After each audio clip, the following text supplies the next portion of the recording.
तीनों का ही स्वागत करना चाहूंगी मैं। Very good morning to everyone.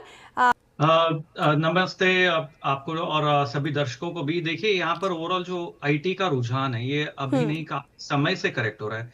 IT करीबन 2024 दिसंबर में इसने एक आईटी इंडेक्स ने टॉप बनाया था 45,000 के आसपास। उसके बाद से अभी देखेंगे तो अभी भी 35,700 के पास ही कामकाज कर रहा है। तो ओवरऑल आईटी में करेक्शन आ चुका है, कंसोलिडेशन का दौर चालू है। तो मेरे ख्याल से जो आने वाले दिनों में कमान संभालेगा बाजार की, वो आईटी हो सकता है बिल्कुल।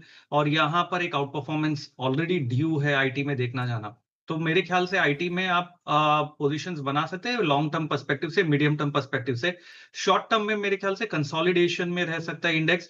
और ओवरऑल अगर हम बात करें खाली आईटी ही नहीं, अगर निफ्टी की भी बात करें, यहाँ पर निफ्टी में शेयर पिछले साल में इसी लेवल पे निफ्टी था। अगर आप देखिए आज से एक साल पहले भी निफ्टी 24,500 के पास था और आज भी ये 24,500 के पास ही है। तो ओवरऑल मूवमेंट जो मार्केट बाजार में हुआ है वो नीचे गया, ऊपर गया, और overall net net time correction देखा गया। आईटी में प्राइस करेक्शन देखा गया। तो ओवरऑल करेक्शन ओवरऑल बाजार में ही हुआ है और मेरे ख्याल से यहाँ से बॉटमिंग पैटर्न बनना शुरू होना चाहिए अक्रॉस द बोर्ड। आशीष कैल जी, आपसे शुरुआत करना चाहूंगी। बताइए ऐसे मूड मॉर्निंग में कौन सा स्टॉक आपके रडार पर आया है?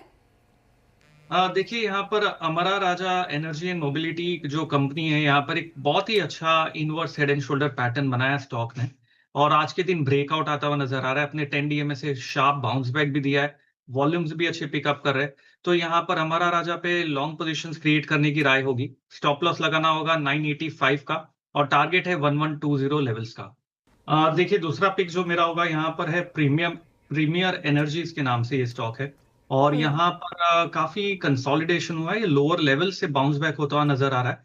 तो गुंजाइश है कि यहाँ पर एक अच्छा मूवमेंट और मोमेंटम बन सके।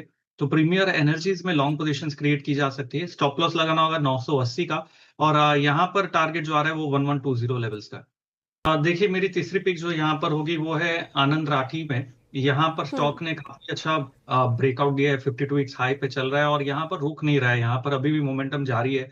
तो आनंद राठी में लॉन्ग पोजीशंस क्रिएट करनी चाहिए। स्टॉप लॉस लगाना होगा यहाँ पे नीचे में 2830 का, और टारगेट देख सकते हैं 3220 का। आशीष कैल जी ने सुझाया आज अमराजा, प्रीमियर एनर्जीज और आनंद राठी तीनों बाई साइड की ट्रेड। अमराजा में target 1120, stop loss 985। Premier energies में टारगेट 1120, स्टॉप लॉस 980। साथ ही आनंद राठी में टारगेट 3220 और स्टॉप लॉस आपको 2830 का मेंटेन करना है। यहाँ पे स्थिति के देख लेते हैं एक बार, प्रॉफिट या लॉस क्या देखने को मिल रहा है। तो आनंद राठी से प्रॉफिट मिल रहा था 1%, प्रीमियर एनर्जी से नेगेटिव रिटर्न। अमराजा भी फिलहाल अभी नेगेटिव रिटर्न दे रहे हैं, 0.25% करीब आप कराएंगे। लेकिन उससे पहले मुनाफा का मीटर भी देख लेते हैं और किसने ले लिया है लीड पहले ही कारोबारी सत्र में। गौरव शर्मा जी ने लीड ले लिया। इनका पोर्टफोलियो करीब 1.5% के तेजी के साथ कर रहा है कारोबार। दूसरे पायदान पे ओम मेहरा जी है, लगभग 1% का पॉजिटिव रिटर्न इनके पोर्टफोलियो से मिल रहा है। आशीष कैल जी का पोर्टफोलियो थोड़ा नेगेटिव साइड पे फिलहाल। चलिए बहुत शुक्रिया आप तीनों का हमारे साथ जुड़े रहने के लिए और तमाम पिक्स बताने के लिए। सीधे मुलाकात होगी कमाई का अड्डा में। आप देखते रहिए CNBC आवाज़।